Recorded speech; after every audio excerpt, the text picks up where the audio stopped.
Hello সবাই, কি খবর? আজকের রেসিপিটা একদম ইজি পিজি একটা রেসিপি। আজকের রেসিপিটা কিন্তু ভাইয়ারাও মেক করতে পারবেন। তো তার জন্য কিছু ফ্রুটস নিয়ে নিবেন আর সাথে ড্রাই ফ্রুটস আর টক দই। তো আপনারা নিশ্চয়ই বুঝতে পারছেন আমি কি রেডি করছি।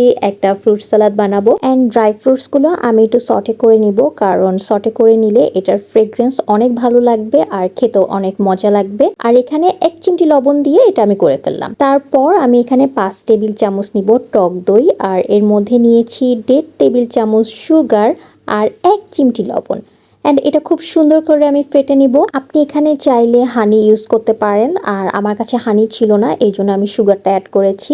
অ্যান্ড দেন আপনার পছন্দের যেই ফ্রুটসগুলো হাতের কাছে থাকবে বা আপনি যেগুলো খেতে পছন্দ করেন সেগুলো অ্যাড করে দিবেন। তো আমার হাতের কাছে এই ফ্রুটসগুলো ছিল, তো আমি এগুলো অ্যাড করেছি। আর ড্রাগনের জন্য মেইনলি এটার কালারটা এত সুন্দর আসছে কি বলবো। আপনাদের সাথে একদম ছোট্ট একটা টিপস শেয়ার করব, সেটা হচ্ছে ফ্রুট সালাদ যারা খেতে পছন্দ করেন না তারা অবশ্যই ড্রাই ফ্রুটস অ্যাড করবেন, তাহলে খেতে অনেক অনেক মজা লাগবে। রেসিপিটা ট্রাই করবেন অ্যান্ড কেমন লাগলো অবশ্যই জানাবেন। টাটা।